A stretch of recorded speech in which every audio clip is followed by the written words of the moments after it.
Welcome to the Guitar Arrangers Podcast, the greatest podcast in the history of the universe. It's the greatest guitar arranging podcast in the history of the universe, right? Or did we finally surpass Joe Rogan as the greatest podcast in the history of the universe? I've ruined my line. That's Should we do it again? No, I'm keeping it. You hear that, everyone out there? What's another famous podcast? We are more famous than Joe Rogan. Tone Base. Last podcast on the left. Did I say guitar podcast or did I said any podcast? I think you just said any podcast. Wow. We've really come a long way. We've come a long way in 3 episodes. We've come a long way, you know? I'm just surprised you can be the most famous off of only like 100 viewers or something. That's pretty good. You know, don't argue with it. It's fine. The pool is not that big of podcast listeners. Well, we're niching down to the very bottom to the point where there's probably like 7 people who can truly appreciate this podcast. Yes, and by niching down, you mean that we're playing into our own expertise, not that we're going to steer the content of the podcast into biographical information about the philosopher Nietzsche. I knew that was coming, and it still took like 30 seconds to get there, but as soon as I said that, I knew that was coming. What did he say with a famous philosopher? He said, the guitar, is like an orchestra. Each of the 6 strings. Maybe that was someone else. I saw that in the meme, the Julian Bream posting meme group today. The Bream meme group. Yeah. I mean, if you're listening to this, you probably know what that is. That would be my guess. What's a group? Good question. Facebook groups are communities of like-minded individuals who support each other's endeavors and are equally likely to show some love for a video of you playing guitar as they would for a meme that somebody made in like 4 seconds. Where they just took another meme that already existed and replaced like 2 words with very niche guitar terminology. Well, thank you for catching me up, Tony. I've been living shut off from the world inside a steel bunker underground since the Vietnam War. And I've never heard of the Facebook group, but this sounds like a great place to get a few laughs. Yes, there will be plenty of yucks to be had. And if you're interested in the beautiful sounds of the classical guitar, there's also a lot of that to be had as well. Oh, I can't stand the beautiful sounds of the classical guitar. Let's do this. Yeah, let's check out the Guitar Arrangers Collective Facebook group. Yeah, if you haven't heard of this Facebook group, what have you been living inside of a steel bunker underground? Go join it. Group. Yes, this Facebook group is the best for sharing information. There'll be a link below. This is the best for sharing information about guitar arranging. You can get help with your current arrangements. You can share clips that you have. You can share where your arrangements are being sold in stores.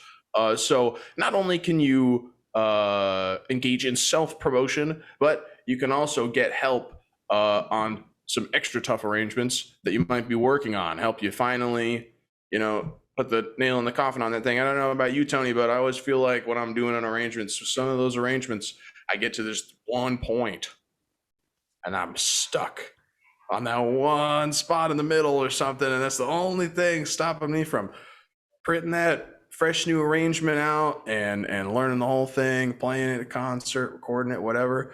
But the Guitar Arrangers Collective is a place where you can get over that writer's block That's right. Yeah, I mean, someone in the collective mind probably can help you solve a specific problem like that. And there's also the possibility that you come up with a solution. You're like, I don't know if this is like perfect or if I like this. And then maybe other people are like, nah, I think that's kind of like the only option. Yeah, all right.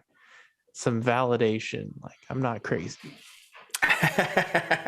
That's right. Come to Thomas and Tony's validation Facebook group where we'll tell you that you are doing a beautiful job. We will validate every single one of you. Okay. We're very positive. We're very positive. At the Guitar Rangers Collective, we also have a files section where we already have a database of music that we're slowly but surely building. And this is really simple music that you can use for teaching and playing in gigs. It's pretty good stuff. I see a lot of pedagogical duos for student and teacher. I see little wedding music.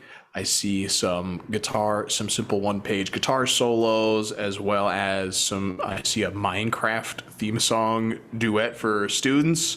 My students have been freaking out about that nonstop.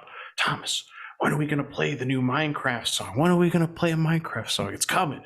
It's coming.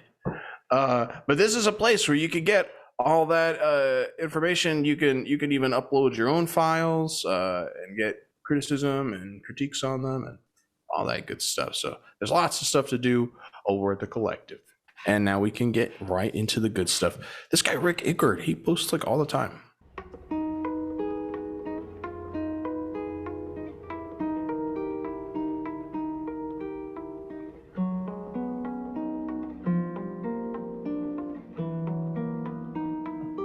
He's doing the Chet Atkins thing.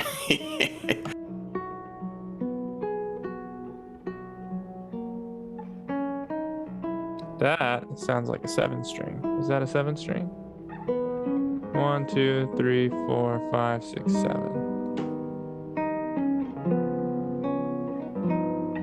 Well, I have serious guitar envy.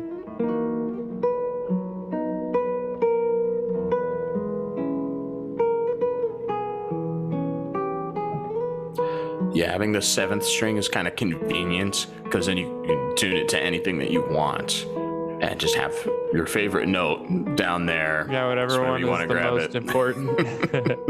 Yeah, whatever note is played the most, so you don't have to use both hands. You just reach back and boom, there it is. And you don't have to look for it because there's not like 13 strings or something. But these are pretty popular, I think in Brazil as well. Yeah. I'm not familiar with this piece. Or even Felipe Padilla de Leon. My apologies. Watch, he's probably like super famous. Well, I see a lot of arrangements of music from all over the world in the Guitar Rangers Collective. You see a lot of arrangements of Philippine folk songs. You see Nigerian folk songs. You see folk songs from different places in Europe as well. There's a huge mix of cultural repertoire that's in the collective right now.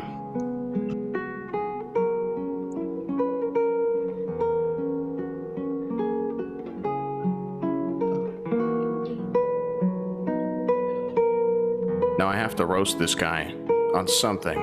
So I'm gonna pick the blue curtain behind him. Looks like the blanket that my cat would want to make biscuits on, you know?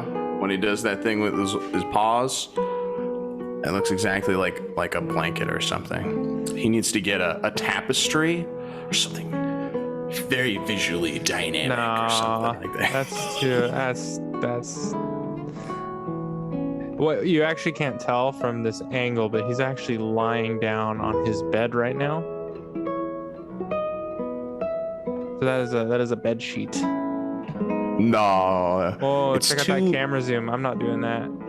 By the way, what's the thread count on those bed sheets? There's no way they're bed sheets. They're too shiny to be bed sheets. Also, he's got a yellow shirt under his brown seven string guitar and like 1600 thread count bed sheet. All of your money when you're a musician, you get $1 shoes, $1 headphones, $1 computer, and like $10,000 guitar. I would spend all my money on that guitar. That thing looks really cool. Yeah, it's got a funny like half like shoulder cutout, and then it's got that like a big old sound port, one of those big old holes in the side, and there's no sound hole. I don't know how I'd feel about that. Every guitar I play that's like that, I don't know how I feel about it. I don't think I have played one, but it's kind of funny. Like, you see so many guitarists now on any social media platform that, and so many of them are playing the exact same rep, that when I see a guitar with no sound hole or 7 strings or like anything different, I'm like, oh, maybe this will sound like not exactly the same as every other guitarist. So yeah, I always get excited when I see a unique guitar. Yes. Which, I don't know, it's becoming a very visual thing, I think, music in general. If it hasn't always been a very visual thing, but now I think the rating system for the Guitar Arrangers Collective. Yeah, so we normally do a rating system in every episode, so we can decide how thoroughly we need to roast / reward all of the participants who did not volunteer to be on this podcast. Yes, and Tony's been inundated with hate mail about how lowly he has rated everybody. I don't know. This could be the end of the Guitar Arrangers Collective. This could bring us down. But I'd like to rate, I think platinum. No, diamond is the greatest rating. And then, so we have diamond as the top rating. Then we have platinum. Then we have gold, silver, and bronze. So no matter what, everyone's a winner in the Guitar Arrangers Collective. Now, even if you're bronze. Are these like credit cards that you can use? You can download PDFs off of the collective, or maybe if you have a gold card membership, we allow you to post 2 videos per week. But if you get a platinum or a diamond card, you can post 2 times a day. You just get bragging rights, and maybe like when we review videos, we'll say, oh, this guy, he's already had 2 diamond ratings, so we have high expectations for the next video. So here's the thing. For me to rate this particular video, it's going to be really hard because I actually don't know like what he's trying to arrange. As far as a piece goes, it sounds great. I think that's fair. I think there are some things you can say about it without having heard the arrangement. Certainly, I've had like lessons where someone, they didn't necessarily list the whole piece that I was trying to arrange, but they still had a lot of great advice. Okay, first thing, we need a dynamic tapestry. Second thing, Rick, you need to get a tan undershirt instead of a yellow undershirt mixed with a brown overshirt. And 3, I don't know. I just want to hear a crazier piece. I want to hear this guy shred. I want to hear this guy go to town on that 7th string. Yeah, I did think that the actual 7th string, the lowest one, wasn't really coming through as much as I was expecting. It never really does with a lot of these videos too. You see a lot of people like posting about doing something with like a 9 string or 13 string, 10 string guitar, and then it's like they never even play the bottom extra string. So they're just playing like a normal guitar. I know he was playing it. The right hand technique was kind of soft, I guess, and maybe the strings are like kind of old or something. I don't know. I just felt the super bass heavy note was not coming through, but that's not really critiquing the arrangement itself. That's more of a playing thing, and it could also just be the way it was recorded. I don't know. I do think that the technique that he used in the beginning is tough. That was actually to be really able nice. To do like but I've been seeing everybody do it. Chet Atkins did it. Muriel Anderson, she does like a really souped up version of that where Yeah, he's only adding one. He's doing one regular note, one harmonic note, and going back and forth, back and forth. I think it's called harp arpeggios. Correct me if I'm wrong. There's no idea. A lot of those Candy Rat guys or the acoustic dudes will do that. You can do a bar chord on like maybe the 5th fret, I think, and then you'd have some fingers on 7 and some on 5, and then you can do the corresponding notes up the bridge. And some of the acoustic guys can do that really fast, and it's like just a really cool way to play a chord. He's doing it like a very slow version, kind of just mixing artificial harmonics with plucked notes, basically. Josh, our friend Josh can do that. He can sweep and do it all in artificial harmonics. Do like a big sweep chord, and it's all artificial harmonics. Just that's super fast.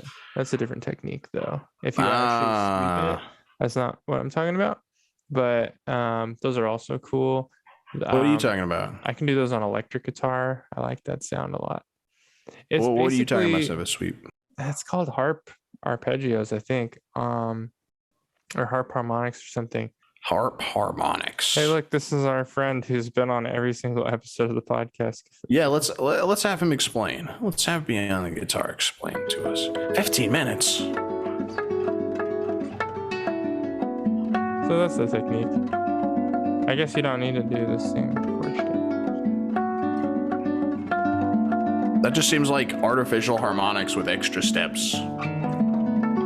Well, I think the characteristic thing of the technique is that you're mixing plucked notes with harmonics while holding a chord shape. So you get like a really big chord by doing that, because you're now covering like 2 octaves, but all the notes come from the same chord. So if you just did any kind of normal arpeggio, or if you just did artificial harmonics, you would basically get half the range that you're getting by doing this technique. So when you do it really fast, it sounds really cool. Thank you, Beyond the Guitar. You get we're gonna give you an extra tentacle to make up for the Squid Game episode 1. So this video on the rating system of diamond being the top, diamond, platinum, gold, silver, bronze. Give me a rating on this guitar arrangement. Yes, I'm going to go ahead and give this guy a gold tier or gold medal status. This is a pretty awesome arrangement. I love the 7-string. Can't get enough of that 7-string. Love the fancy guitar. I think it's a solid arrangement of melody with accompaniment song. The only thing I wish we could change here is the color scheme. Yeah, I mean, the color scheme is kind of, I feel like, subconsciously telling me that I have to pick gold or bronze, but I don't know. I mean, blue doesn't really match like any tier, so I think blue could be like diamond. I don't know. No. Yeah, I mean, too much Minecraft. Diamond or platinum could be like any color, I guess, depending on where the sun's coming from. I don't know. I think gold is a fair rating for this one. It's good, solid arrangement, and the guitar is awesome. So bonus points for that. Yes. I don't know if we had a special medal for people playing 7-string guitars, then he just gets it right away. He gets a People's Choice of 7-string guitar award. Thank you, Rik. People's Choice. People's Choice in 7-string guitars, specifically. You also get the award for best choice of sound hole placement and highest thread count bed sheets, and also the award for laying down on your back and playing guitar. That's hard to do. Now I'm getting your vision with the. I didn't understand earlier what you said by he's laying in bed and playing guitar, but you know what? It does. God damn it! It does kind of look like he's playing guitar laying in his bed, and the camera is just on the ceiling, and he's relaxing in this luxurious blue cotton sheets. Yeah, I'm getting the vision now. He could Tony. I'm be. getting the vision. We don't know. We don't have enough like reference. We can't rule it out. Rick, you got to send us a picture of your bed so we can see if you got blue sheets. All right, let's listen to somebody else. But it's pretty awesome just to hear like some other music and stuff. I think that's really cool. Look at all the capos he's got going on there. Now, is this a DADGAD capo setup? I have no clue.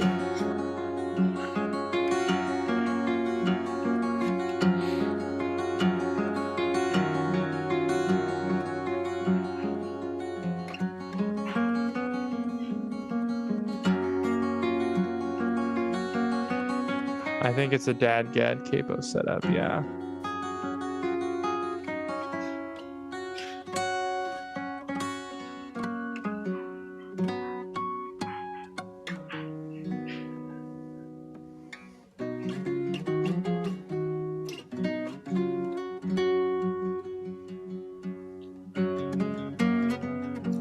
So what piece was this? This is a hymn called "Of the Father's Love Begotten" something something. I'm not sure.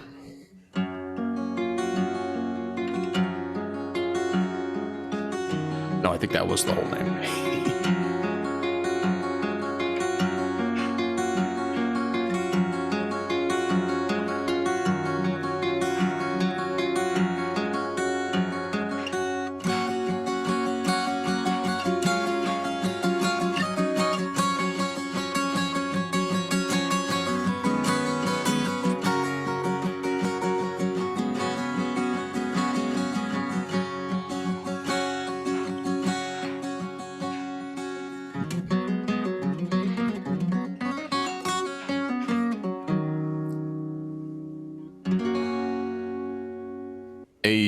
Very cool, very cool, very cool.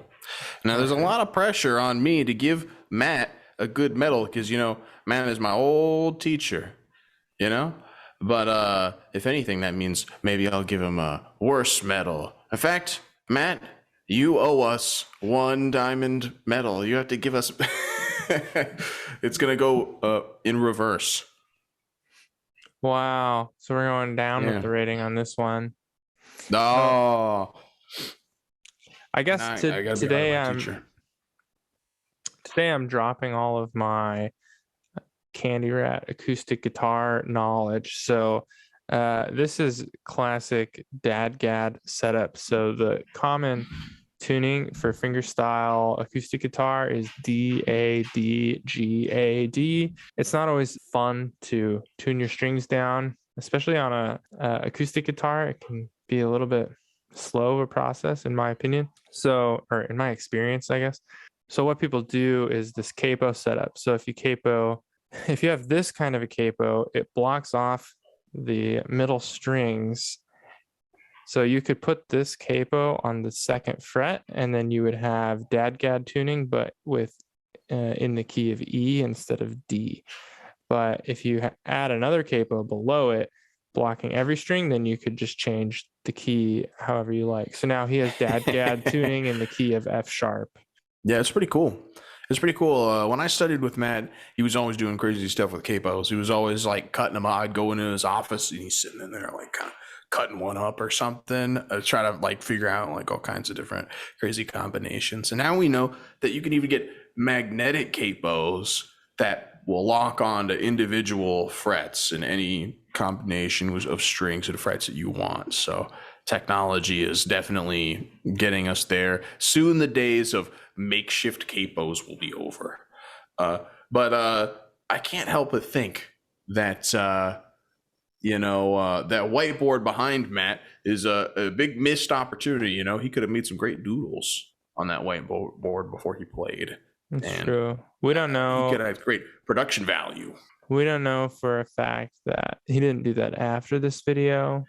He had to erase it all before the video. I gotta look professional on camera. I can't have all these drawings on here. Yeah, we don't want to distract from the music too much. So I understand. Yes, a man with a whiteboard behind him like that is a working man. That's all that can be said. I'm going to give this video the gold tier rating, especially because he just often one take this. He just set up his phone and sat down and boom. I mean, that's pretty impressive. You know, me and Tony's always saying we give extra credit to people who obviously like one take something, and this is obviously one take. Mm-hmm. I'm assuming a fair portion of this is improvised as well, which is maybe even a little bit more beyond the one take. That's like the truest form of one take. There wasn't even like a practice take. Yeah, absolutely. And this guitar is pretty cool too. Yeah. So definitely going to give it the gold tier rating. I'm going to give him the Christopher Parkening seal of approval for making hymn arrangement, because we all know Christopher Parkening, the famous guitarist. You know, he makes a lot of hymn arrangements as well. So this kind of feels like it's up that same vein of stuff, something like that. Maybe with some, I don't know. The acoustic guitar is not very Parkening though. Maybe more like Andrew York or something. Yeah. Didn't like Christopher Parkening's like second BMI CD have a bunch of like crazy stuff on it, like acoustic guitars? And I'm not sure what his body mass index is, but I've definitely heard rumors that his recordings is it EMI? Or is it BMI? Did I get that wrong? No, I don't. The first CD is like the classics. Like it even has like Spanish romance on it, and like Leyenda and whatever, Asturias. And then my favorite, I think the second CD went more out there with stuff like this. Yeah, they call it Christopher Parkening's Yoko Ono phase. Yeah, they do. Got really experimental. Man, the DADGAD tuning setup is like really confusing to see from this angle. So he's playing. So normally with DADGAD, you'd be playing on the second and fourth frets a lot. A little trick about DADGAD is the second and fourth fret on every string sounds good. It is part of the chord, or it always sounds good. So you can play on any string, any combination of 2 and 4 and 0. So it's really fun for improvising. You don't even have to think about it. But when you're using a capo like this, it's very confusing to me where 2 and 4 is.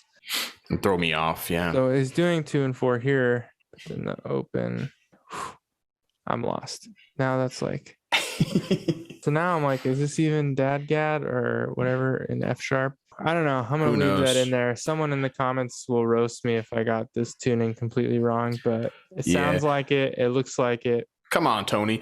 You don't even know anything about DADGAD. How could you when you don't even have a child? Oh, because it's got dad in it. Yeah. You don't know that I don't have a child.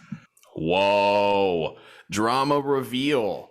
Live on the Guitar Rangers podcast. We will do a paternity test with Tony and his possible long forgotten son. I knew Thomas was just chomping at the bit to turn this into a Jerry Springer, Steve Wilkos podcast for the ages. This stuff makes me so sad when that stuff is messed up. But Tony, what are you gonna rate this video? And Matt is watching you, so it better be a good one. I don't think it would be fair to give this one higher than a gold rating. It's lovely, good improvisation skills, fun tuning. Everyone wants to listen to this. Yeah, gold is good. I don't think that he spent, a long time on this. But at the same time, it's not a requirement for a higher rating, but I think to go above a gold, I'm going to need to see like a more complicated piece. Yes, or you're going to have to see an incredibly well doodled background. I was going to say, if the production value visually and artistically increases, then maybe a platinum. maybe a platinum. But I don't know, Tony. How could you say maybe he, as a man who goes to church often, maybe he hears this hymn all the time, and he's been kind of cooking on it up in the old noggin for a while. So who knows? How long somebody's been working on an arrangement. I've got an arrangement that I just got accepted into the Music by Women Festival. I'm going there in March. It's in Mississippi. And there's a piece that I had in there that I put down for like an entire year. I was working on it for like 2 months, and I was stumped on it, and I put it down for like an entire year. And then I came back to it, spent another couple weeks on it, and I got over the hump. So, yeah, I don't know.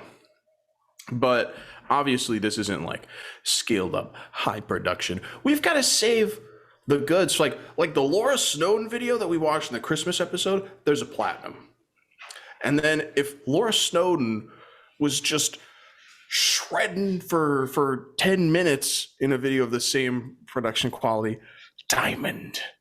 Yeah, that's kind of what I'm getting at. I think Matt is very capable of arranging a whole series of these hymns and improvising on them in a short amount of time. It's pretty much as cool as it can be, and I really enjoy this style of playing. I play in this tuning all the time, so I love it. Really?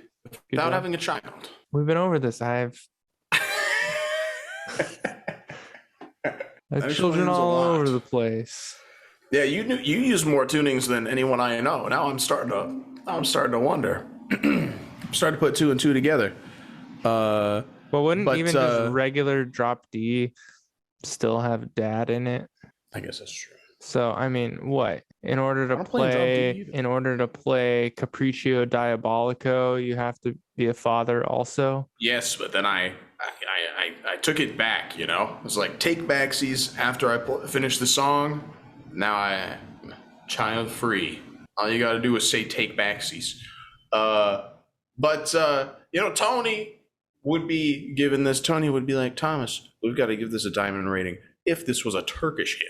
Why are we wasting our time listening to non-Turkish music? Let's see if the next video is a Turkish hymn. Jolly Jingle Santa Claus. All right, here we go.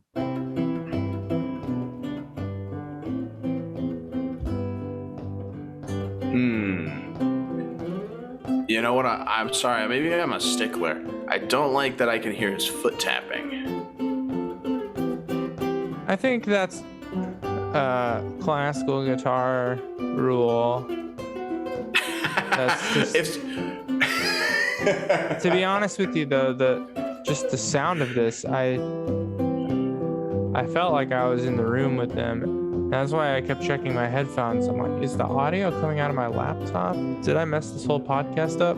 Did Ken just master the scientific art of teleportation? Because it sounds like he's serenading me directly. What's that like old-timey like the Entertainer on piano? You know what I mean? This is giving me that vibes where you're allowed to tap your foot. And I don't know, that's the vibes I'm getting here. I think it works. It's giving me just like especially that thumb work, it's giving me Mississippi John Hurt vibes. Yeah. More like kind of country. I still say, if you're gonna stomp that foot, have something cool under that foot. Have like a piece of paper or tambourine or whatever. This is an acoustic guitar player playing on a classical guitar for sure. The right hand technique too.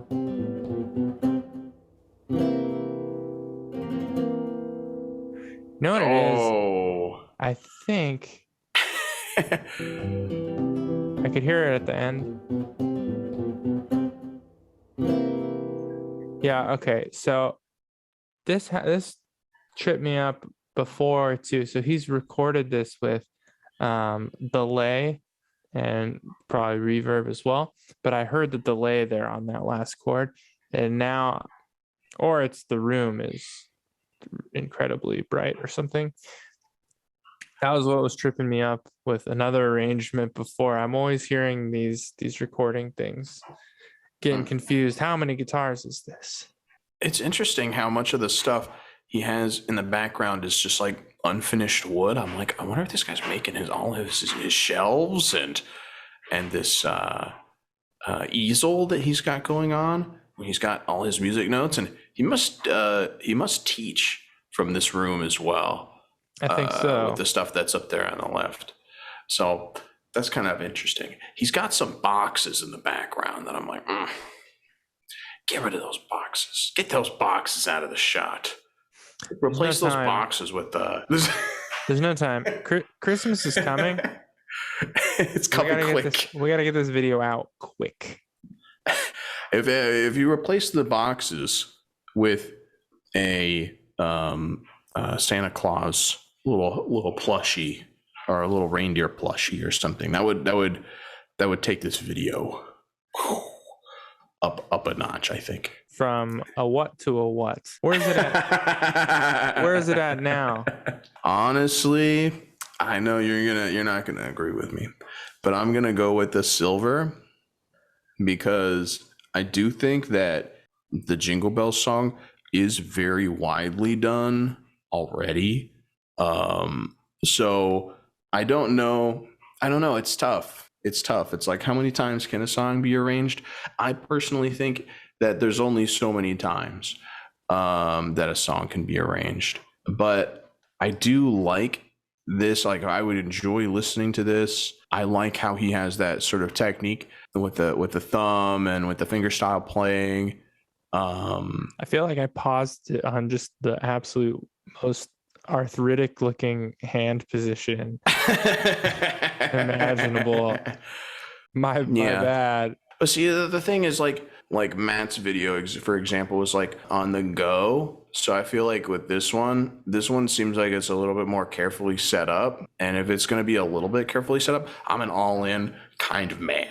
So I want some Christmas decorations on those shelves. And no one is wearing a Santa hat. The first Santa hat I see, platinum. So I don't know. Maybe he could have taken it up 2 notches if he had a Santa hat. I'm gonna disagree with Thomas's main 2 points if I can remember them. Okay, first, Jingle Bells is a piece that I think can be arranged basically an infinite number of times because it's essentially just a melody.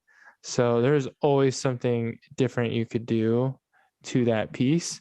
I think that's completely contrary to, say, arranging the chaconne originally for violin, or arranging one of these, piano works like Leanda or whatever, Asturias, where there's really not that many options. At the end of the day, what's happening is people are like, I prefer to play this particular passage with the exact same pitches, but I just want to play it with these fingerings or something. And it's not really like changing the arrangement. It's just like, I like these fingerings better. Whereas with Jingle Bells, if it's just a melody, I mean, you're choosing what chords are going underneath it. You're choosing which register to play it in. You're essentially composing the accompaniment, which there's an infinite number of ways to do that. Now, if I can remember Thomas's other point, I would love to disagree with it too. My point was that Tony is right most of the time. You've been defeated. The defeated, my friend. Goes down. This episode's gonna get shut down by the FBI. It's too thought provoking. Yeah. Woke. Well, I think maybe I'm biased because I have not heard guitar versions of the songs. I mean, I have not heard guitar versions of the songs that we heard previously, but I remember my other point. 2 weeks ago, I did hear another person spontaneously play Jingle Bells improvised in a bluegrass style, and it sounded almost exactly like this. 2 weeks ago, I heard. So the other point that I was going to disagree with, you can go back and watch. Thomas said Thomas said he would enjoy listening to this, and I'm not. I don't know if I'm the Grinch or what, but I would not throw on a Christmas arrangement at any point in my life. Maybe I can handle like a hymn from Christmas or Bleak Midwinter. Gustav Holst was like, that was good because it wasn't like it wasn't too Christmassy for me, but this one's a little, I would not listen to this. And I think everyone should arrange it who plays it for themselves. Yeah, I mean it's pretty tough. I mean, I guess I'm not like a huge Christmas music fan myself. I more so mean that I, wish that I could play more bluegrass stuff like this, and that I could do that kind of thumb work in my finger style playing. And I mean, maybe I can, and there's just a secret to the left-hand stuff that I haven't figured out. But either way, I couldn't just pop out a bluegrass version of any song. I'd have to really think about it. I have to really write it down and kind of work at it for a long time. So, I think that while I'm only giving Ken a silver medal on this specific video, I'm also going to give him the knowledge award, because he's got some knowledge that I don't have. That I want you to show me some riffs, Ken. You got to show me some cool bluegrass riffs. Yeah, I don't want to be playing it safe and giving everybody the exact same rating, but I still think that this one deserves a gold medal because there was no cutting corners here. Solid arrangement, did everything that you need to do to make a convincing arrangement of this piece, and played it very well, and it looks like in one take. So I don't really have anything that could say that this was like a below average attempt, but there's also nothing about it that makes me like, wow, this is just a solid thing to have in your arsenal. I think it's solid. My silver, well, if you get a gold and a silver rating, first of all, it begs the question, does that mean we're gonna have to send him a gold medal and a silver medal? So just go, no, we're not sending anybody gold medals, do not message us. But my question is, we can comment them underneath the video and then they'll see later when they come back emoji. Like we'll just put the emojis after this episode. Yeah, see, but he even went out of the way to add Santa Claus to the song that does not have Santa Claus in the name, Jingle Bells. Unless there was this actually Jingle Bells, or is there? Maybe there was a few things. Is this like a medley with wait? See, I'm also confused about this. Maybe it's Jolly Old Saint Nicholas. No, that's Jingle Bells. I don't care. There's Jingle Bells. We'll go to a different place. See if is he doing a different song in there.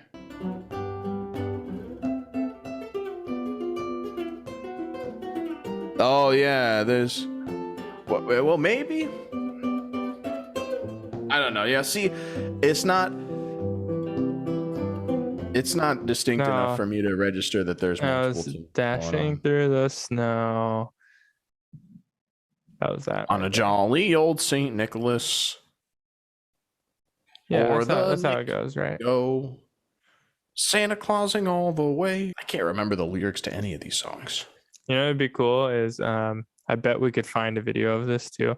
Is beyond the guitar playing a are we sponsored by these guys? What is the deal? Should play like a Batman themed Jingle Bells, which would be like the Jingle Bells Batman Smells. He could arrange that with his full-on Batman room. Yeah, see, I didn't arrange Jingle Bells. I arranged the crude version of Jingle Bells. I arranged the silly mock Jingle Bells. It was totally different. We did like a whole episode about people like arranging Weird Al Yankovic songs. All right, whatever. Anyway, let's find another thing to roast. Kev's Kitchen Quickies. Kevin, There were a couple of these this week. Yeah. Should we just play this first one? Well, we could play this one, but there's a Santa hat. You said that was automatically platinum. Now is Thomas gonna? He's trying to skip by this video because he doesn't want to have to give out his automatic platinum rating. But yeah, I gotta get a drink of water. This video is making you thirsty. You're free. Don't you put words in my mouth, you dirty man. All right, water break. I want to know where's this guy's kitchen? This is supposed to be Kev's Kitchen Quickies. He's outside. He's in the backyard. And he's got to be cold. But he's got a kitchen full of trees. Kitchen full of snowy trees. Tony says that we're not, describing the videos in enough detail for our followers. So I want you to know that this man's kitchen is literally so covered in a winter wonderland of trees and snow that, in fact, there is no kitchen that can be seen. There is only Kevin and many snowy trees. There's been a couple of these posts this week, Kev's Kitchen Quickies. Maybe we should check out, see if he ever is actually in the kitchen. I've definitely seen a couple episodes where he's in the kitchen. I would like to say, his cabinets, they could really use a rosewood finish. If he gets a rosewood finish on his cabinets in the kitchen, then we'll give him a diamond rating or something. He's already getting a diamond rating for the hat. You want to find another video and give him another diamond rating? We can do that too. That's fine. No. I want to hear the rest of this beautiful Christmas wiki.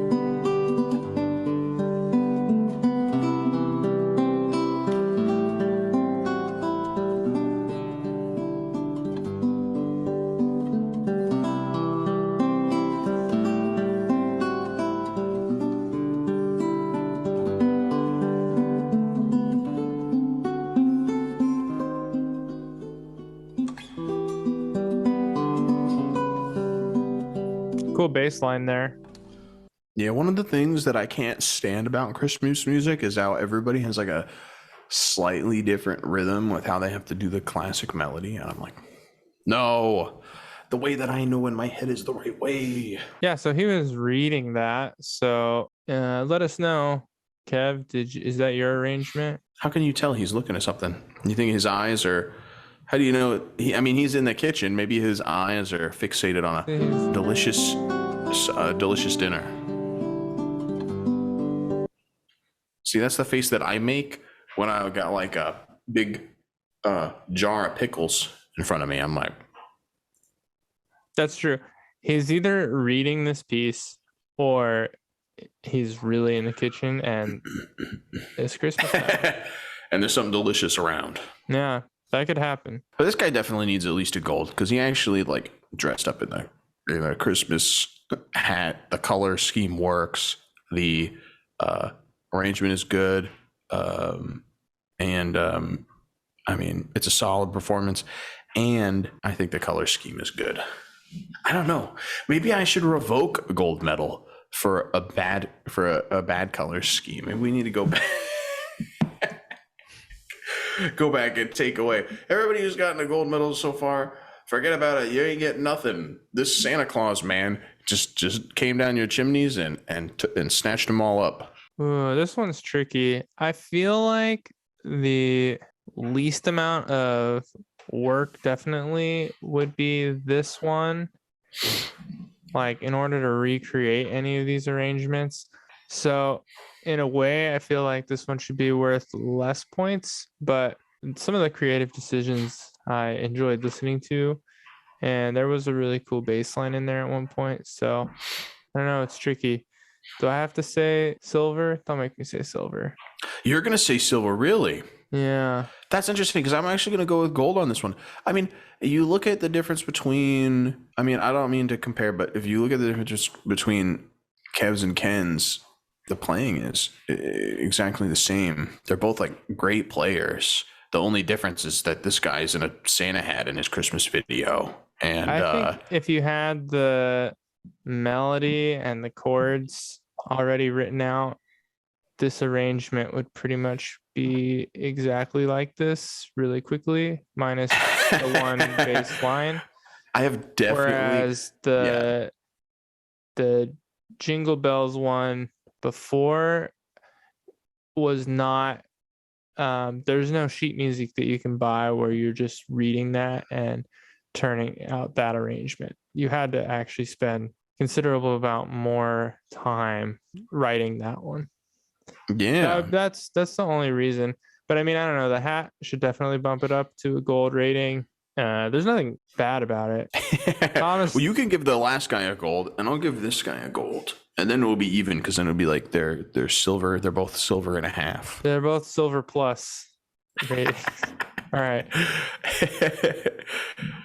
But they're both pretty good. I do want to know if like this is his own arrangement. I have come across that situation before that, like you said, like I did a bunch of Christmas arrangements this year for teacher and student duo, and I was playing both lines at the same time because they're both very simple, and I kind of made an accompaniment that only plays when the student doesn't. So I was just switching off back and forth playing both parts, and I realized that I had come up with a solo arrangement that was identical to a solo arrangement that I have like on my bookshelf or something, or something that I found on the internet.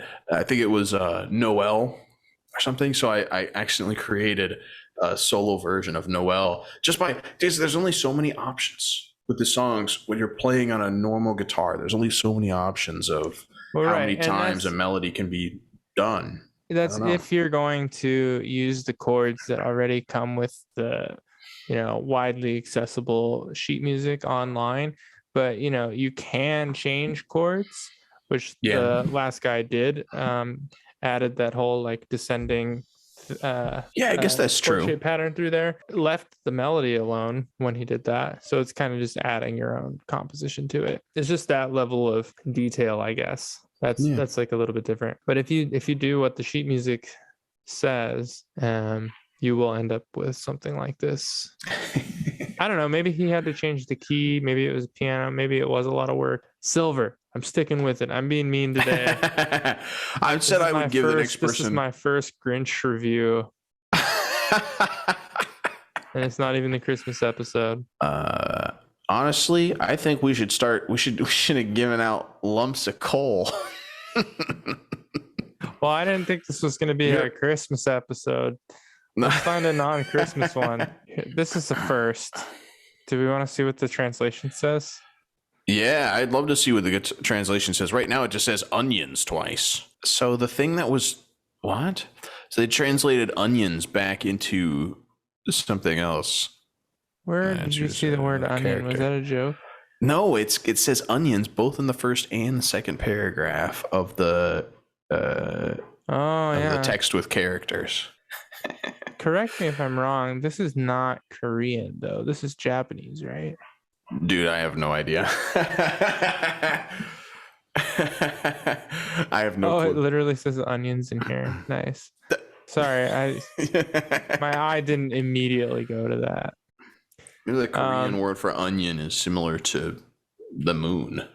Yeah, let me know. I'm about 98% sure that this is Japanese. No, it says it was sung by the Onions. That's their band. They're the Onions. That's so cute. I like that. If I ever have a band, I'm going to name it the Carrots or the Radishes. That'd be really good. Man, is this Korean? No, this is Japanese. I'm going out. I'm saying this is Japanese. All right. Earlier you were roasting me like, Thomas, you already used that joke last episode. Well, guess what? We already pondered a foreign language without actually deeply investigating it in the last episode as well. That's fair.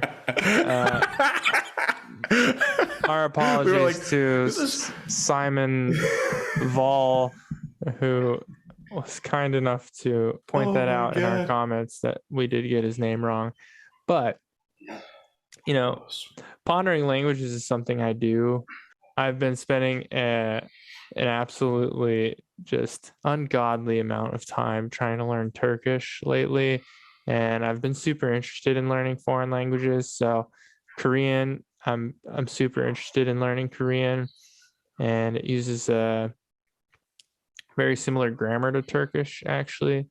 And Korean uses a different alphabet to Japanese and Chinese. So these are Chinese characters. So that's why I think this is Japanese, because they share it. Anyway, was that too much information for the folks at home? That's fine. No, but I think the folks should really know true intentions behind learning the Turkish and the Korean language was that you really like the delicious food. The motivation for learning Korean is definitely food related for sure. I have spent absolutely zero time learning Korean, and I do not know even one word. But I do know their alphabet is called Hangul, and it's basically letters. So it's like 26 letters or something like English. Whereas Japanese and Chinese use characters, which like I don't even know what that means. They're like each one of these is like a word. I don't know how that works. Don't even have a clue. I'll cut all that out, but I know more about languages than I do about guitar at this point in my career. False. That's not true. All right, let's listen to That Star and the Moon, arranged by Jin Taekwon. Yeah, sung by the Produce.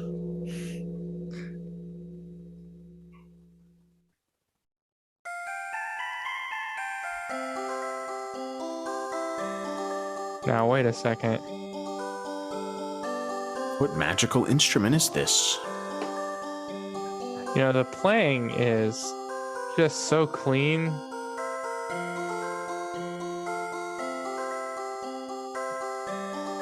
These are like MIDI bells. This is very interesting. We're going to get flagged for copyright for this one. Watch.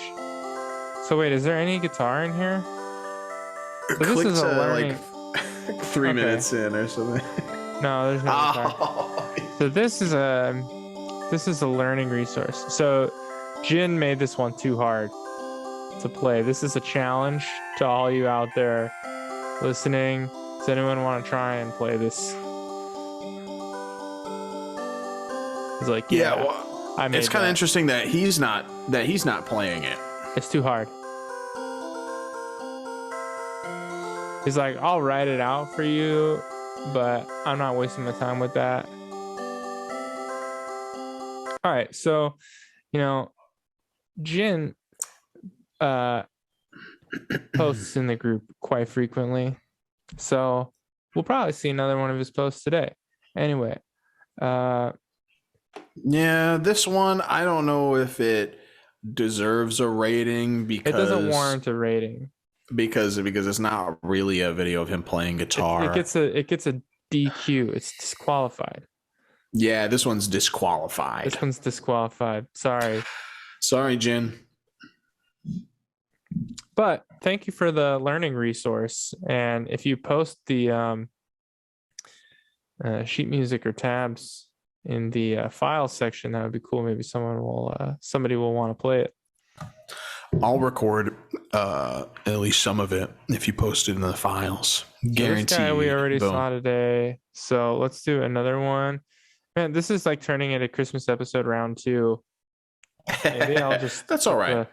Christmas episode square up there again. The frame for the Christmas episode. Episode 2. Yeah. And the Electric Boogaloo.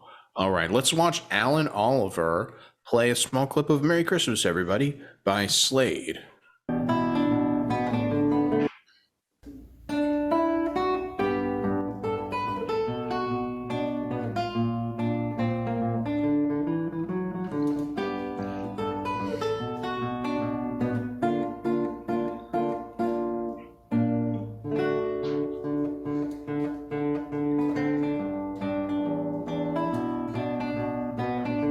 Why does this sound like the Beatles? Yeah, I'm not sure. I'm not familiar with Slade. That sounded so much like All the Lonely People right there.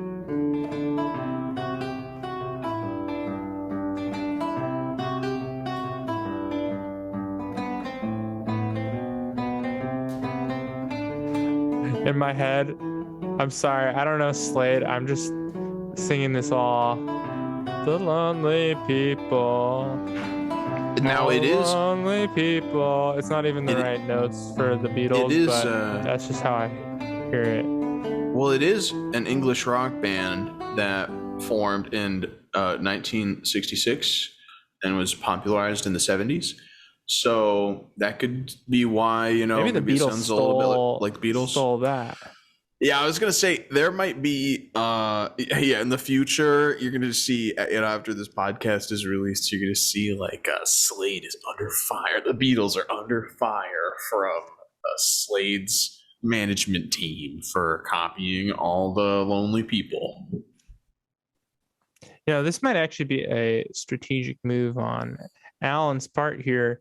Very wise one. The Beatles are notorious for being really hard to arrange their music. They will not give the rights to people, and you'll probably get flagged for copyright if you even type the name of the song into the description, for example.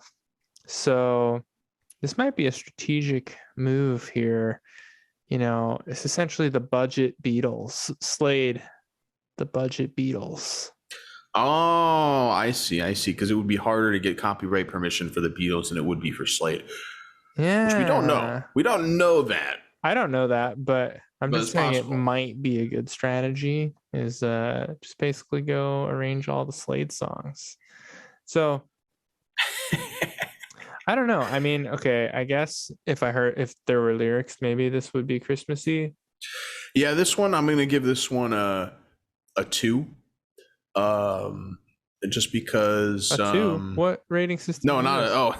I'm going to give this video a silver medal. Partially because this guy is spending all of his concentration playing this elaborate arrangement, right? But what he should be concerned about is how whoever owns the building is stashing gas cans right by the fire exit. Okay, that's not. Oh my god, that's no good. That is not good. Whenever those are propane tanks. No, they look like little red outside the window. Little red behind his gas hand, cans. you see these little red gas cans, also known as fire extinguishers. They do not look like fire extinguishers. Are cylindrical. These are like big squares, big rectangles. No, I don't know if that's actually what it is, but he should be I don't know. Pay attention to your surroundings, people. Let this be a message. Even when you're at a convention center that has the ugliest chairs on the planet, you still need to watch out for gas cans. People blocking the entrance with fire. I agree. What country is this? What country is this? I thought this was the good old U.S. Yeah, just assume everything's the U.S. But have you ever seen fire exit like that? I've never seen a green fire. I don't know. Is it a green fire exit? I've also never seen. They're green in Australia. Really? Yeah. This could be like England or Canada. Australian. I feel like that explains a lot. But his shirt says Osaka, so maybe this is Japan. Could be working in Japan, wearing a shirt with the local people. Oh wait, no, it's written in English. Sorry, I forgot. We were just talking about Japanese and how they use I'm an expert on Japanese writing systems, like this one where they use English letters. Yeah. Few people know all the fire exits in Japan are done in English. It is because fire exits were invented in England. It is written left to right like Japanese. That explains why it's I thought you were going to say like the Australian language. It's just the US language, but it's backwards. No, that's upside down. Oh. But see, I still think that even though the language isn't upside down, I think he's more likely to be I think he's more likely to be an Australian weeaboo than a Japanese expatriate. You never know. I think that's more likely. I don't know. These chairs are giving me real like North Korean Vice documentary vibes, actually. Yeah, I don't know. I feel traumatized looking at those chairs. I don't know why. Those chairs are not, they're not doing it for me. I'm sorry. Whose idea was it to do metal chairs, plated gold with a sort of forest green checkerboard pattern cover? I mean, oh my god. Oh my goodness. Oh my goodness gracious. Yeah, if you take those gas cans in the back and you set those chairs ablaze in Minecraft, then we'll boost you back up to gold. Did I give this one a rating? No, to be honest, I was so distracted by the Beatles thing that I wasn't really even paying attention. What did you say? Silver? Gold? Silver? I think this one deserves another coveted silver plus hybrid gold silver rating. So I'll say gold. So I'll say gold. Another. Tony just likes his tattoos. That's why you're giving him gold. It is a cool like I was saying earlier, just show like I want to see something different at this point, because if we're all playing the exact same instrument and we all have this like weird dress code that we have to follow, it's just, the same thing over and over, and we're all playing the same pieces. It's like we're all in the classical guitar dictatorship. We all have to have the same haircut and everything. Yeah. Hey, how come this guy has gauges? Hey, how come this guy has tattoos? Hey, how come this guy has skin? All the guitarists I watch, they don't have skin. I thought we all agreed to this dress code. Anyway, I don't know. Silver plus. Let's find another one. This guy, he does kind of some more advanced stuff. This Goldort Michael.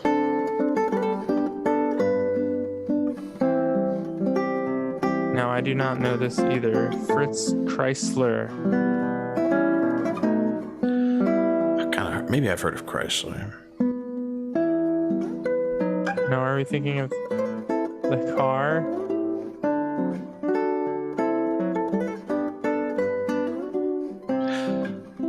I thought there was a violinist named Chrysler or something. I can't remember.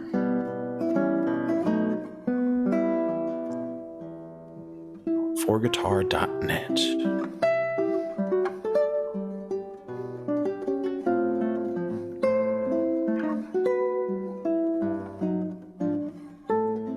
So this is the first one that we've looked at today that's really like, I think, supposed to be concert rep and performed kind of at that recital level, This is not an easy one that you would pick up for a wedding gig or a Christmas background music party.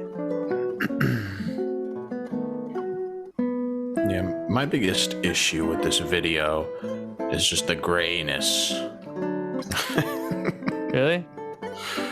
I don't know, something about the grayness of it. Maybe I've been in Ohio for too long, but I'm starting to get sick of the gray all the time. It gives me vibes like when SpongeBob got stuck in the freezer, and they had the episode where he was in the future and everything was all gray and stuff. That's what this reminds me of. I don't know. Doodle Bob? That's not it, but no, it's a different one. But I mean, it looks like Doodle Bob. Really tough. Me. I think the gray vibes and the music kind of gives me the impression of some like really harsh cold country where they like force children to learn how to play guitar and classical music at the age of like 3. Yeah, I mean, this is definitely the most difficult song that we've looked at so far, at least in terms of left hand playing. certainly. I mean, that's what I was saying. Like, it's a concert arrangement for like a classical guitar recital performed by someone who seems they're giving me the solo recital player kind of vibes too. I mean, this is very. I mean, very good. any of the stuff we've watched so far, I could see at a recital. I mean, I guess I do understand this does give you kind of fancy I tuxedo disagree. vibes. Like, I don't think that at like a university where they're having a guitar recital that they would accept some of these arrangements. Basically, the first one by Rik Ickard and I think this one are the only two that would be like acceptable for a like a graded recital or something. This is it's a different thing. This took a long time to prepare. This was not done in a day or two.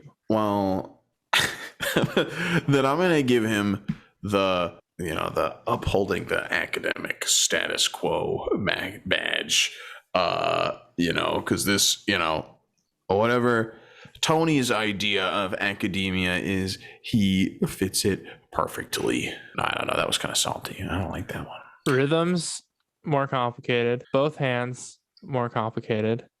And it used full range of techniques. And the tone was very good. Whereas pretty much nobody today had good tone.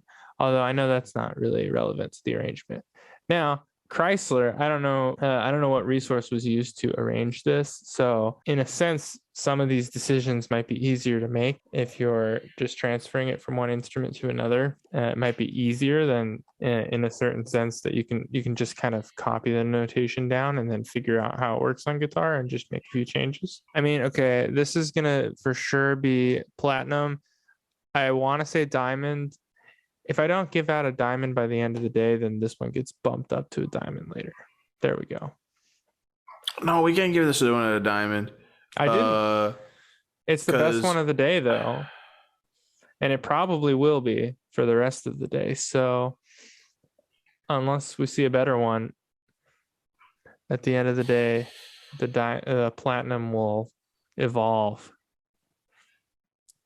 Yeah. Yeah, if it was a little bit more visually dynamic, it would be so much easier. I'm gonna say I will say platinum for this video, mostly because this entire video appears platinum, but also because I mean it is definitely the best video. I mean it's definitely the best video in terms of quality. It's not like someone just sat down in their room and recorded it. I do like things being a little bit more visually dynamic though. In the video, I don't like when people just have a blank space or something for like a professionally shot guitar video. I kind of like looking at what they got in the background. Like if he had like a fireplace going next to him or something, I feel like that would take this video up a notch, You can see Thomas and I's differing opinions on backgrounds. Got that wall of guitars, and I was like, how can I be in front of the most neutral background humanly possible? I think that the star of the show is this guy's hands and face, and I personally think that those kind of edits look better. I just think that it's good to have something that, like, I don't know, differentiates you from the background. That's so, like, true. He if could have a light have back there or something. Yeah. Sorry. I don't like that it's all gray. That's what I'm saying. Why does the background have to be gray and he has to be gray? Why do they all have to be platinum? If he popped out, because the audiences, your eyes visually will leave the performer, and they have to be brought back, and that's why a lot of stages are designed the way that they are, is that they're designed so that your eyes will kind of follow the outside and go back to the performers. And when you wear a certain color or something and you have different things going on than the background of the video, it kind of helps with that process. So this one, I'm gonna give it a platinum, but the video could be better. I'm tempted to give it gold. I'm tempted to give it gold. Our rating system is, we planned this out for months in advance. Our rating system thought of everything. Flawless. anybody who has a problem with the rating system, you're not thinking about it deep enough, because the rating system is flawless. You should either be deeply full of gratitude or deeply offended at our ratings. Take them very seriously. Your future is depending on, the rating of two, neckbeard 25-year-olds.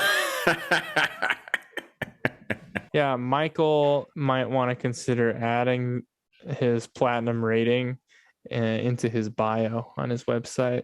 Take it very seriously. Yeah, I'm going to say platinum. I do think he does a lot of really good, high quality arrangements. I seldom know the person he's arranging, or they're like really common, but I would like to see him arrange some, I don't know, something that's like out of the typical Western classical era, like 19th century, 17th century. He does a lot of stuff like that. I want to see him get crazy. I want to see him do something really old or really new. He's always kind of doing that other stuff. And then maybe he could get the diamond rating. Sure. Yeah, that makes sense. Everybody what do we do? Play music outside of their comfort zone, or outside of their, don't always play what you like, is what we're trying to say here. Cool. Absolutely. Great job. Platinum. You can add that to your bio. Platinum. Also, here's the kitchen. Okay, open up that kitchen. I know I said we shouldn't do any doubles, but all right, we're just gonna review his kitchen. Now, what is this system he's got using to hold the guitar here? Is that a necktie? I really like this. He's got a strap going underneath the guitar. Now, I want that. It's kind of like a baby thing, whatever that's called. I should know. I'm a dad guy. Yeah, I want to be. Whoa! What? Oh my! Oh my God! That was so unexpected. Now, do you think is going for that thing? He's going for the banana. Like that psychological test where you're supposed to count how many times the ball gets passed between the kids, and there's like a monkey that walks through the background, and they're like, "Did you see the gorilla?" I don't know, but that was the greatest jump scare I've ever seen in a classical guitar video. That made me very uncomfortable. Do you think he's related? Do you think that's like his son? What are you trying to say? Who is the masked monkey man? What are you trying to say? Reveal him. What I'm trying to say is that part monkey. Oh my God, he's back. Oh, there he's waving in the background. That mask is really just a nice man. Unsettling, because it's like it's the neutral faces on those masks that get really creepy, I think.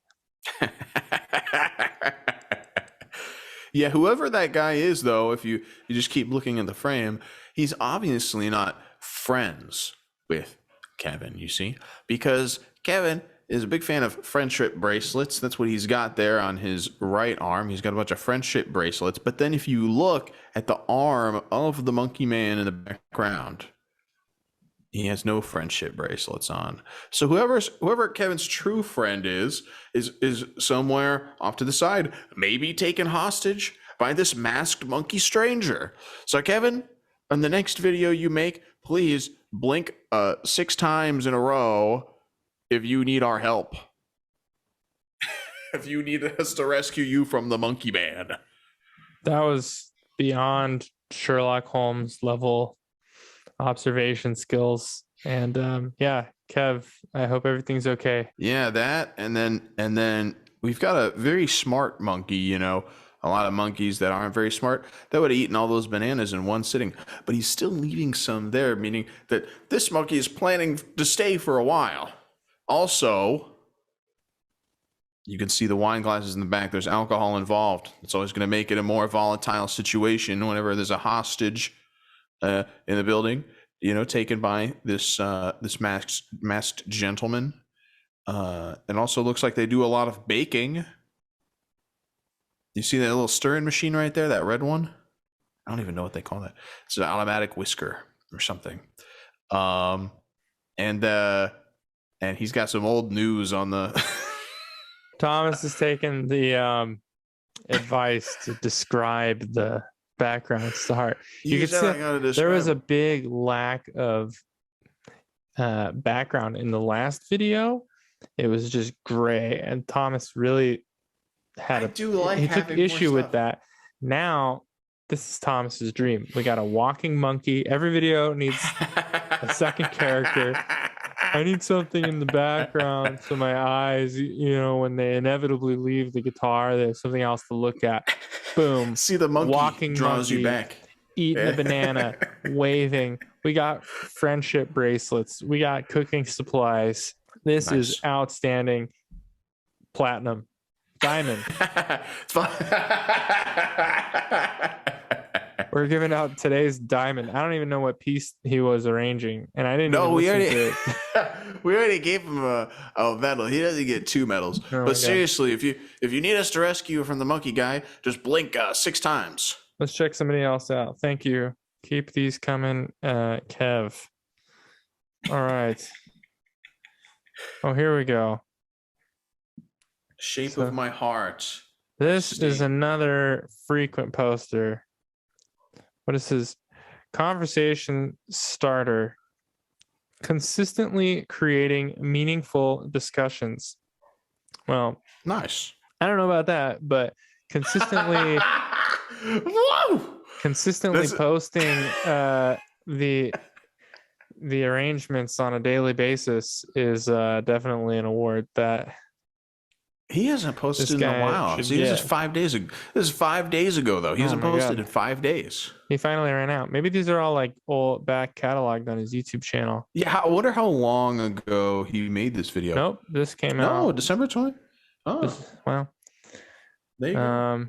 So we'll give him a like and a subscribe. Let's see. And we will check out the shape of my heart.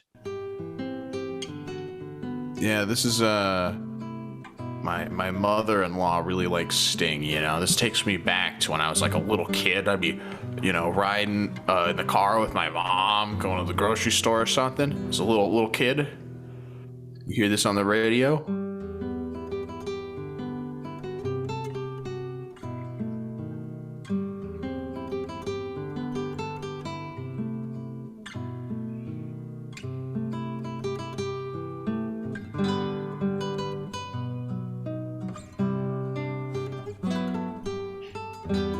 Yeah, that's that vocal melody thing where it's the same note a bunch of times. It's like, what do you do with that? Yeah, it's tough.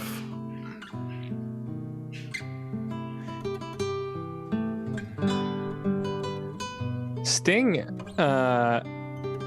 played on a album with Eden K, the lute player. I can't think of his last name. It's like Karamazov or something. I'm sorry. I'm gonna have the reputation for butchering last names, but this guy is a phenomenal lute player, electric guitarist, classical guitarist, and he actually had Sting on his album. It's really cool. Yeah, absolutely. So whenever I think of Sting and lute now. That's cool. Yeah. I've certainly taught some Sting to my mother-in-law who plays mandolin. But we have to describe the background for all of our viewers.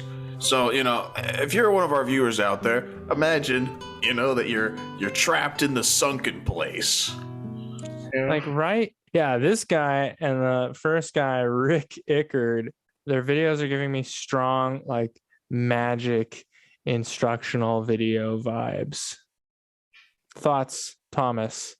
Am I the only one who's seen like a 90s magic instructional VHS tape? Yeah, I had other hobbies before guitar, okay? Yeah, it reminds me of the videos that go with Scott Tennant's pumping nylon. Yes, that too. Actually, yeah, very much so. Yeah. Yeah, the all black background, it's something. He put on the dress shirt, but did not tuck the dress shirt in. What are you, Joshua Bell? You can Because see the blue shirt kind of peeking out on his little guitar there. like I have fun. I'm not like all these other classical guitarists. He's trying to do a Joshua Bell thing. Joshua Bell wouldn't wear a blue shirt. Only a black button-up shirt. Should I know who that you don't is? get that. Dude, he's like a famous violin prodigy guy. I feel like he was, I don't know. Other Oh, yeah, instruments? that's all I'll say about it. What is this? I'm just saying he's famous for doing that. Joshua Bell is famous for doing that, where he when he goes and performs like a concert that is like paid and like actually like serious money and stuff, he's dressed like with his shirt untucked, but he wouldn't wear like a blue shirt or something. So he'd untuck like a black dress shirt. Yeah, That's even be worse. like a nice flowy. No, because then it's like you have a nice flowy blouse when you're playing. And I actually think that's kind of cool. As a guy who hates wearing belts, if you're gonna just go full Andrew York and like come out there with some super dope like baggy like yoga pants with like some harem pants, the patterns on them and whatever it's called, tapestry. That's the word I was looking for. Tapestry.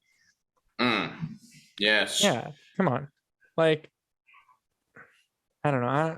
What's the middle ground? Like, go full Bill Cannon, guys, or go home. That's all we have to say. Yeah, let's roll that stuff. Wait, the sheet music disappeared now. So you can't steal it by watching that one thing scrolling by. It's free in the comments and the description, but I think this is an exact repeat of everything from before. I just wish that with some of these songs, because I feel like this guy plays a lot of the classical guitar rep, I really wish this guy had a lot more visually dynamic going on. I don't know, even something like simple and cheesy, like some flames in the back, some CGI flames in the background, would be really cool. What is your vision? It's just the fact that he's playing like this really souped up, like badass music, but he's playing it just very like still, very kind of like, I don't know. He's kind of playing the really souped up like rock music, like we've seen him maybe do like some AC/DC or something, but it's just kind of. This guy does have a lot of arrangements, and a lot of heavier rock songs, and the vibes are not necessarily there. Yeah, I mean, it's hard to match the same quality, I mean, I've had people tell me that they wanted me to copy and arrange like a popular rock song for their wedding, and I really thought I had something good going on, and they were like, no, we don't want to do that because it's not like intense enough, and it's just very hard to match the intensity of the rock band, and I don't know, a lot of this stuff, it does not live up to that yet. Next video, though, I'm sure we'll see flames. I think for a song like this, it can be really hard to match the intensity, like you said. I think that the way you can do that, at least to me, coming from like a metal perspective, is to just add more virtuosity to the arrangement. That can often make something sound like more intense, I think. So instead of just playing it safe and just doing exactly the melody and the, basic minimum accompaniment chords that you can, really trying to like turn this into something like more would be a good way to get that intensity back in a different way. Yeah, I mean, there's so many different things you could do. I'm surprised that Not that would be good for a I don't wedding, know. though. Yeah, it's almost like if you're trying to copy music from a rock band, you almost like can't just try and do the notes. You have to like add something to it that is specific to your instrument that's gonna give it some spice. You can't just take the notes. Because some songs are like that, where it's like, some pretty little video game music on the flute or something. You can just take the notes and play that, and it's more or less the right thing. But I don't think this is going to work for this. And I'm surprised that he wouldn't do any percussion stuff. That's true. There's a lot of places where an have occasional drums. could work. Yeah, I don't know. That's a tough one. So yeah, I'm gonna go with a silver medal for this guy in this arrangement. But if he can play all of his arrangements, he's set up for some really cool gigs. Because I do think there's a big market of people out there who would like to see all of these popular songs played in this style. So in that sense, it's definitely gold. And basically all of his arrangements are gold. But in terms of like something that I would want to listen to personally, it definitely has to be a silver. I feel like it would work in a certain situation or for a certain job, but I am not entertained. Yeah, if you did so I'm assuming he has a whole YouTube channel of this stuff, right? So you can imagine someone going and discovering his YouTube channel, and they're like, "Oh, I like this. I want to hire him for my wedding or whatever." Then they know what they're getting into, and they're not gonna be like, "Oh, I thought you were gonna play AC/DC and Sting, and it was gonna sound like rock and roll." Like the people who would be interested in this are gonna know in advance exactly what it is, and so if they like that, then they're gonna be really stoked, and if they don't like that, then they just won't hire it. So I think functionally, this is definitely gold medal. But yeah, personally not my favorite. I wish that instead of fingerstyle classical guitar cover, I wish it said like fingerstyle wedding guitar cover. All right, so next up we have Goodbye Pork Pie Hat by Charles Mingus, and this guy's doing a little chord melody on the solo jazz guitar. This is a César Alarcón. Yeah, so this is the first, I would say, like chord melody jazz thing that we've had.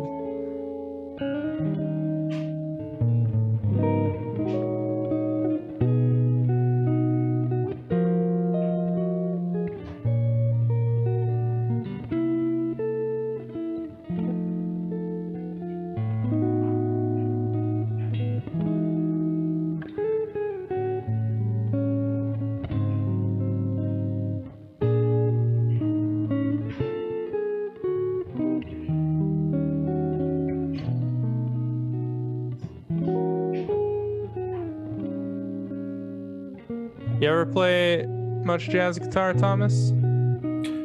One time when I was an undergrad, I was a absolutely terrible rhythm jazz guitarist in a group called the Alex Lewis Quintet with me and some friends, and it was I was playing guitar. There was a drummer, saxophone was the lead,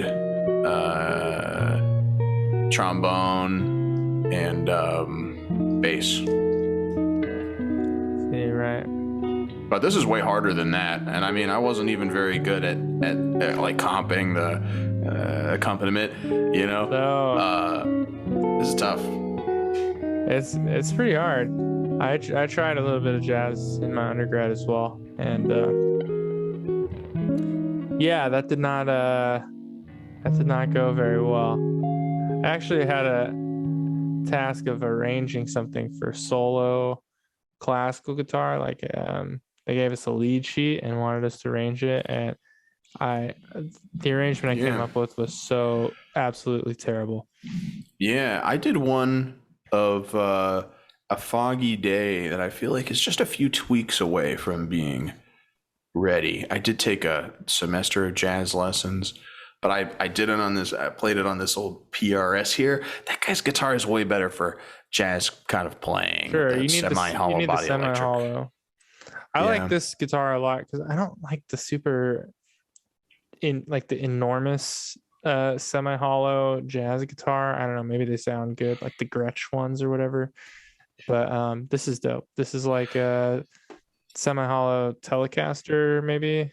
This is all right, but what would make this even closer historically to real jazz would be if he did a chord melody arrangement of Kanye West, who we all know is the greatest jazz musician of all time. You had me worried there when you said real jazz, because I thought you were about to like. I was excited. It'd be like, Duke Ellington, blah blah blah. There are not very many ways you can end a sentence talking about real jazz that that won't start a fight.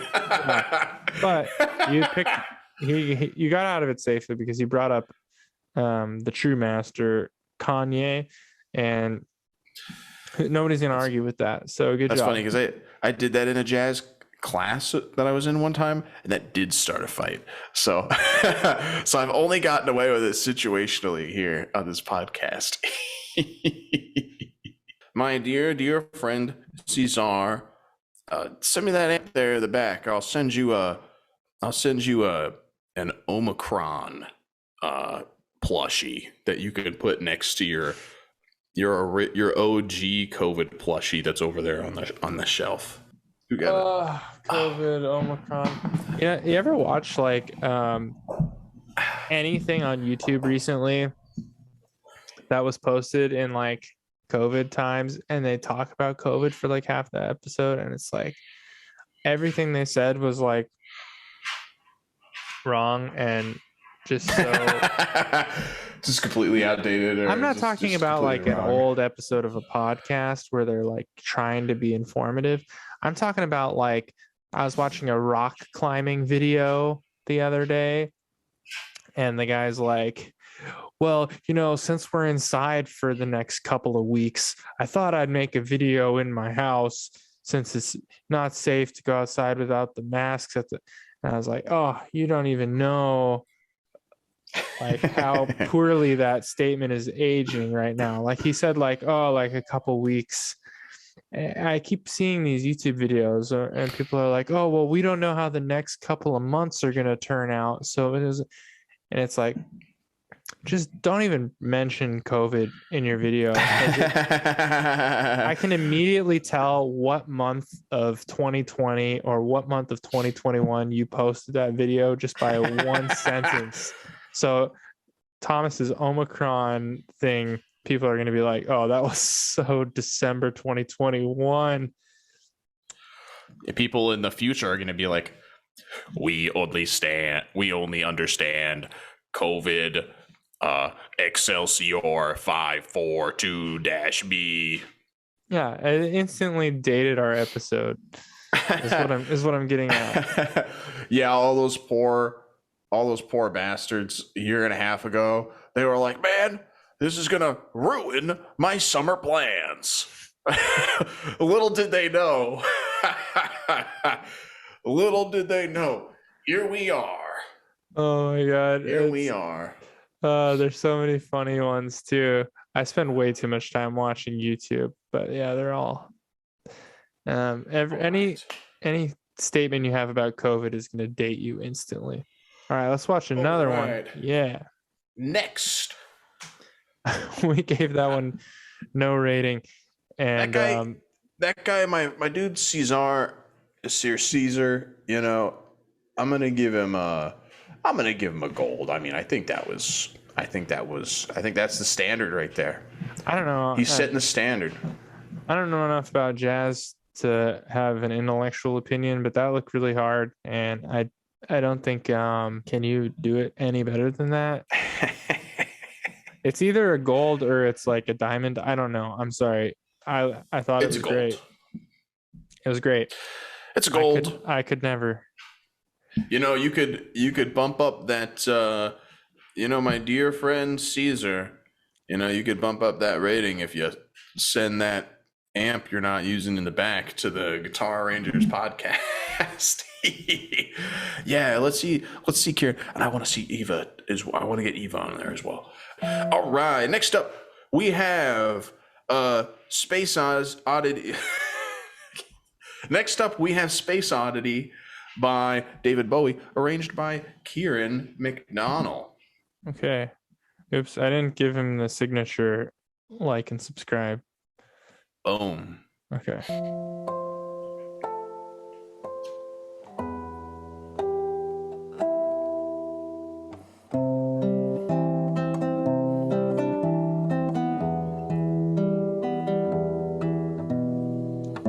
Even though all the things we were saying earlier about the rock ones and stuff, I feel like this melody is working a lot better in a simple arrangement. It's kind of more chill, like this part of the song. So we'll see what happens when it takes off to the chorus.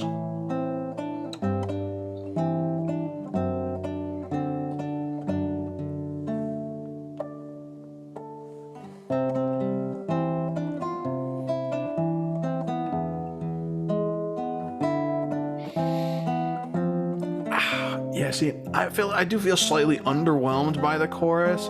An occasional, like, really good strum in there would be really nice. But I do like it, and this is one of my favorite songs personally. I really do like this song. Especially ever since I saw the astronaut Chris Hadfield actually genuinely play the song in space. It'd be a great song. I'd love to have an arrangement of this lying on my calendar to play on a rainy day.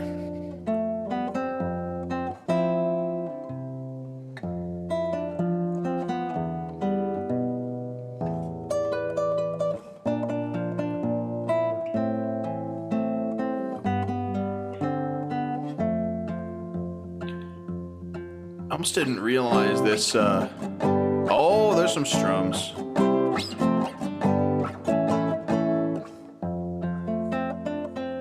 But that's actually in the song. That's already a riff that does not need any arranging. That strummed riff. Yeah. Even Chris Hadfield plays that when he's in space. He does the strum breakdown. There we go. We got the solo licks.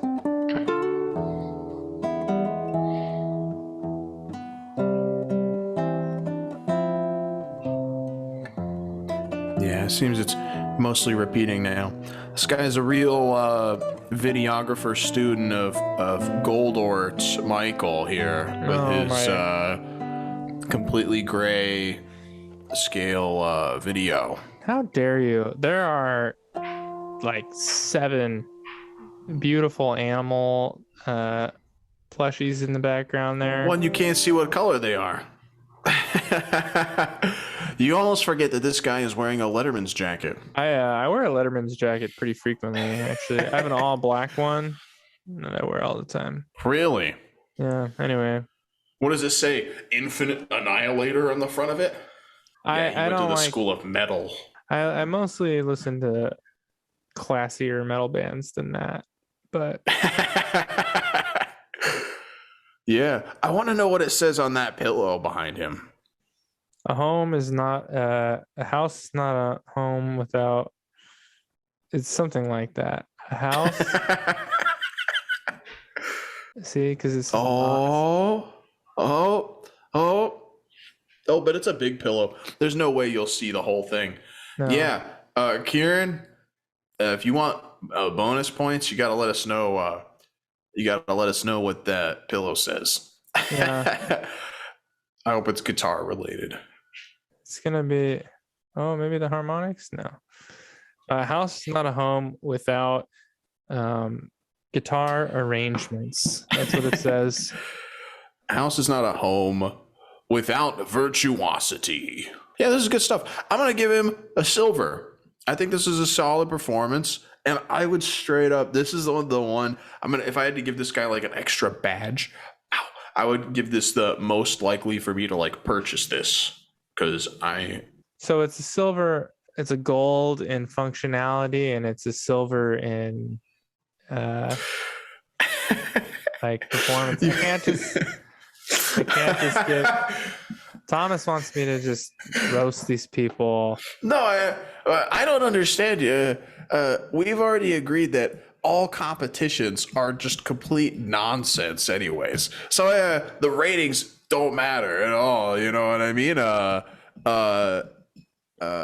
Anyone who has ever won an award, I'm sorry, but like shiny things are for children, and you know it's just a combination of luck and being in the right place, the right time, and having a lot of money. Depends. That's what decides who wins awards a lot of the time. So ratings are all made up. It's all fake. That's true. You know, I'll go back home.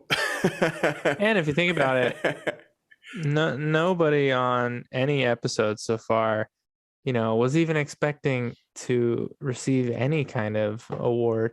So any amount, they weren't expecting to get tentacles in the mail, but we did it. No, tentacles in the mail, reindeer in the mail. They weren't expecting to get even a bronze medal, silver, gold, diamond, whatever. I want to acknowledge this guy for the fact that this arrangement is a quality intermediate to beginner level arrangement, and I genuinely do like it, but I can't get over the fact that the whole video is silver. How could you not give it a silver?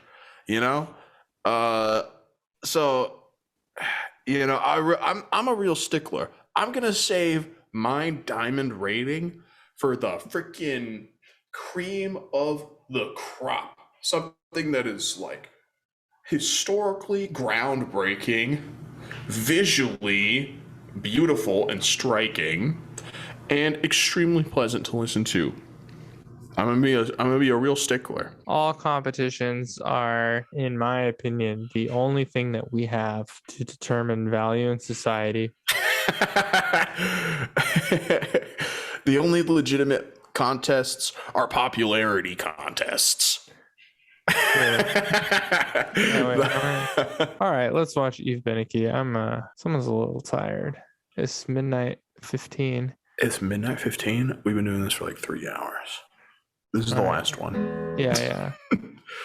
All right, so we're gonna watch Eva Beneke's Pretorius es ist ein Rose entsprungen, played by Eva on a 1952 Hermann Hauser guitar.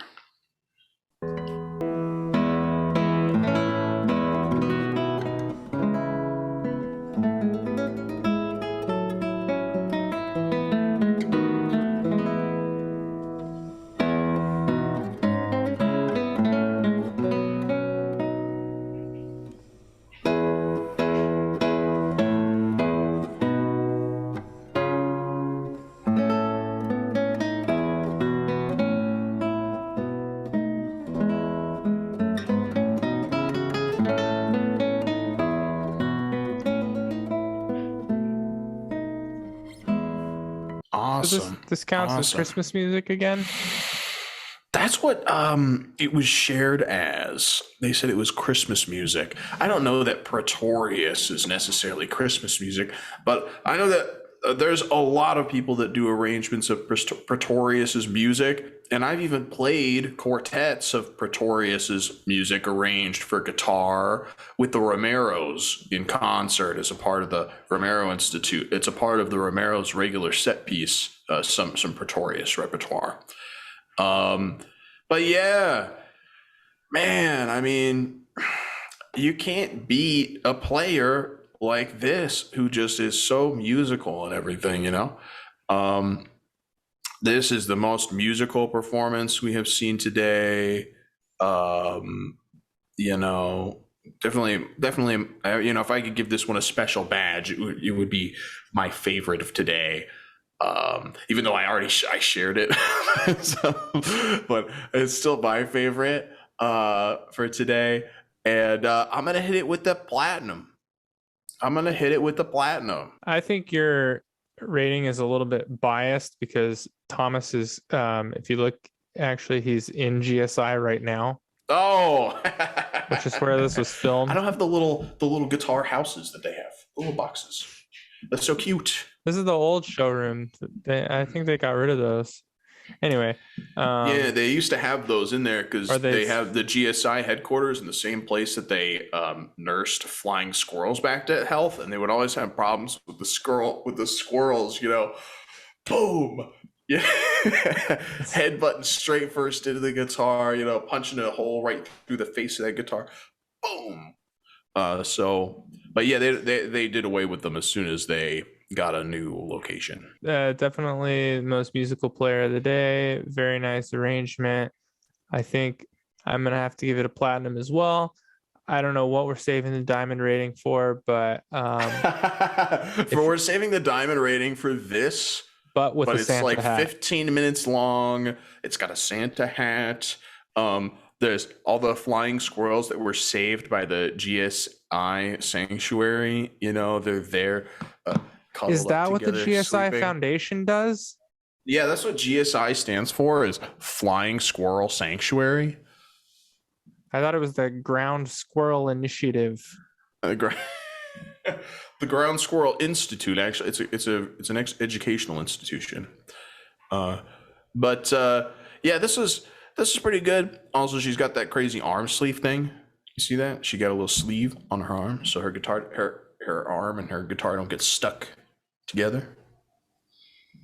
And also because that guitar is easily worth more than $500 or $600.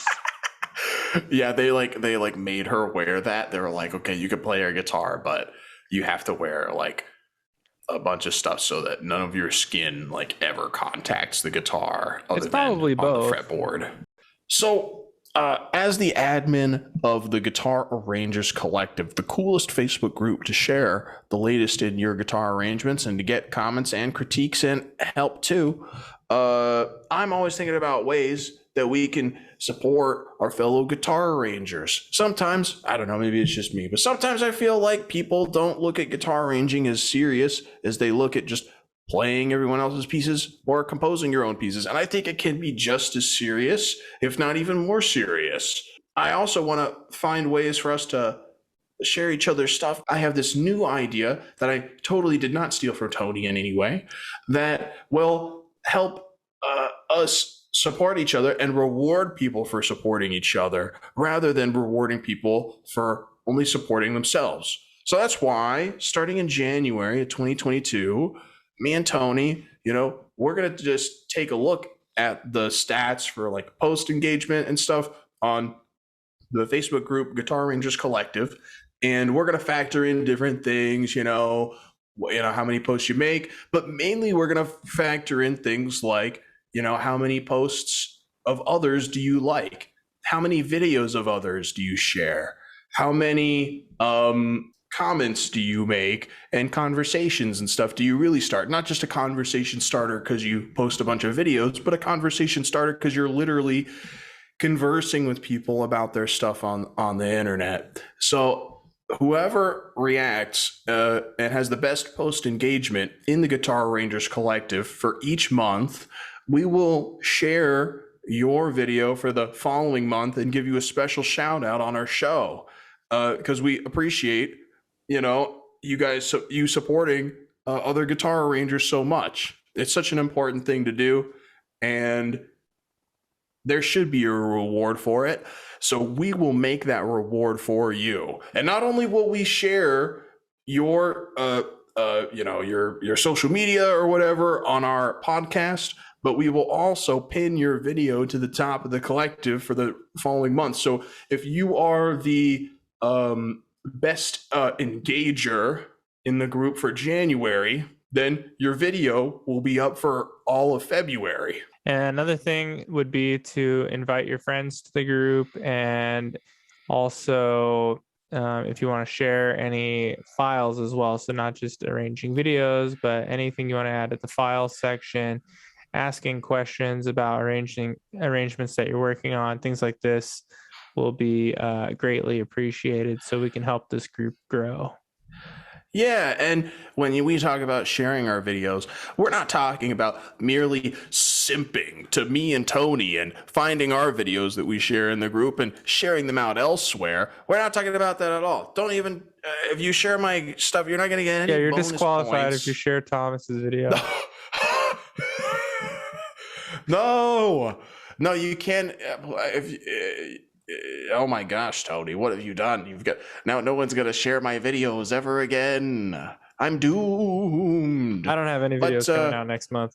well, it's a closed group, I guess, so you can't really share things out of the group, anyways. But anyways, we're talking about share a cool things. arrangement you found on YouTube of somebody else into the group. Exactly. But if you can do that for a month and you have the best engagement of the group for the month, you're the most supportive guitar arrangers, then we're going to support you for supporting everyone else by featuring your content on the Facebook page and by giving your social media a shout out live on the show. Well, I guess we're not live, but we're you know. No, what it is. Thanks for sticking around to the end. If you like what you just saw, please leave us a like and subscribe. Let us know in the comments if you have a favorite arrangement from today's episode. We want to give a big thank you to all the guitars we talked about in this video. Be sure to check their videos out on the Guitar Arrangers Collective Facebook group. If you're not already a member, go ahead and add yourself to the group on Facebook and be sure to invite your friends. All right, that's it for this week.